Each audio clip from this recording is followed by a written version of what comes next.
You're listening to Rebel Spirituality with me, Sam Goldfinch. Here's the truth. Wisdom doesn't follow rules. So each week we're going to explore what it means to wake up your way so you can live a more peaceful, creative and inspired life no matter your circumstances. It's time to blaze your unique path to truth.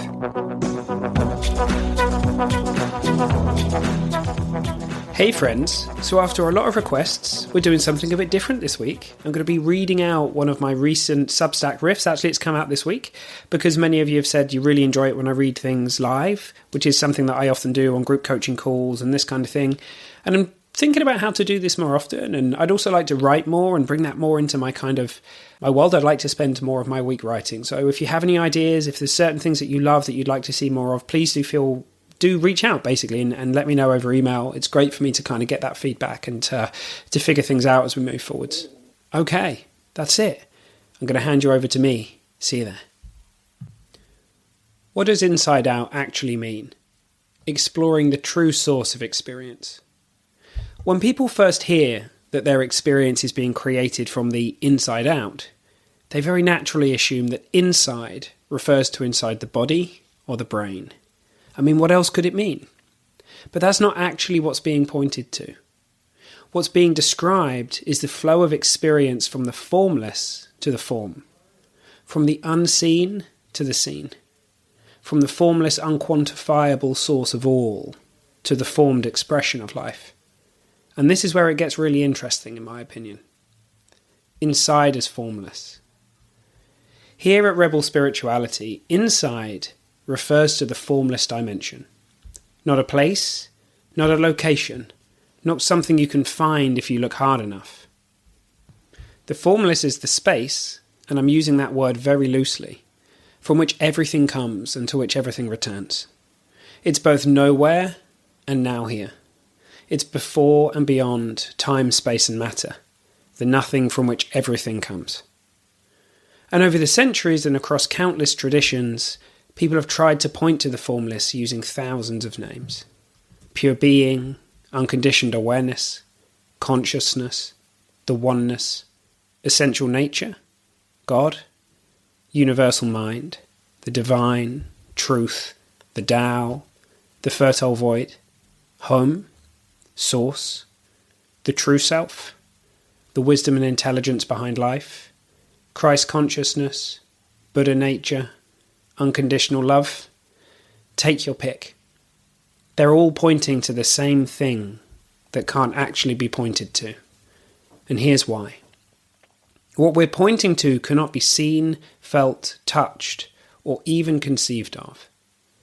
The moment you try to imagine the formless, you've already turned it into something it isn't. A form. It's a bit like trying to describe silence using only noise, or trying to see the eye you're seeing with. As the Buddhists say, form is emptiness and emptiness is form. So ultimately, there is no separation between the two. They're different expressions of the same thing, which is actually a no thing. But to understand how our experience works, it can be helpful to make a distinction between the formless and the form. When I refer to form, I don't just mean anything you can see, hear, touch or smell. I'm also pointing to anything that can be imagined, spoken of, or conceived. This includes ideas, thoughts and concepts, emotions and sensations, mental movies and daydreams, your body and brain, your beliefs and stories. Some things in form are material, like your body or a tree, but many can't be held in your hand. Your dreams have form, but you can't bottle them.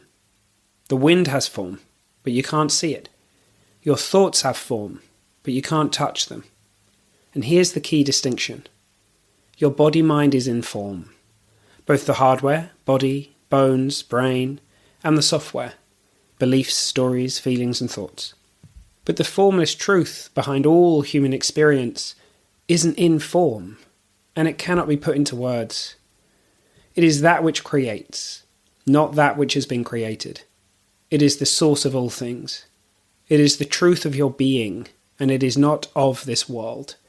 It is before and beyond it, and yet paradoxically, it is all of it.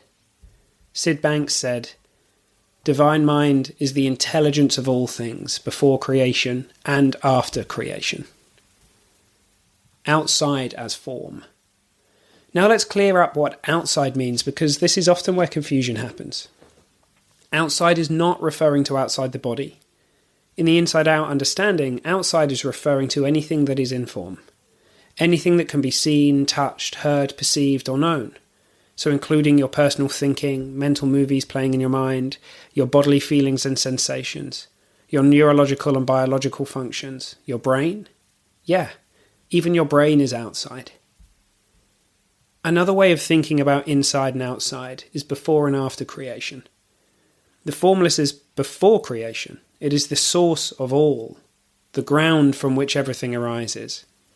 But here's what matters for understanding your experience. Your experience only flows one way, from the formless to the form, not the other way around. The source of your experience is spiritual, not material. Your experience flows from pure being, not from your brain, your neurology, or your biology. Could you even have an experience of a brain or a body without the light of consciousness allowing you to know that you know? The brain doesn't create consciousness. Consciousness allows you to know that you have a brain. Why this matters? Most people live their entire lives thinking their experience is coming from outside, in the conventional sense. From their circumstances, from other people, from what's happening to them. And of course we live in a world of people, places and things. But what most people miss is that their experience of those things is being created from within. Not from within their body or brain, but from within the formless dimension. And when you really see this, everything changes. Because you realize you're not at the mercy of your circumstances. You can't be. Because they're being created within you, unconditioned being. And you are the one that's doing the creating. So when I say experience is created from the inside out, here's what I mean. The formless flows into form, which creates your experience. Or to put it another way, the formless intelligence of life creates your perceptual reality, which you experience as your life. The formless brings your personal reality to life, moment by moment. You're not experiencing the world. You're experiencing your own special effects department brought to life by consciousness, also known as your world, your own internally generated perceptual reality. And because most of your thinking is invisible and happening beneath your awareness, you don't even notice it's happening. And this is all very good news. Why?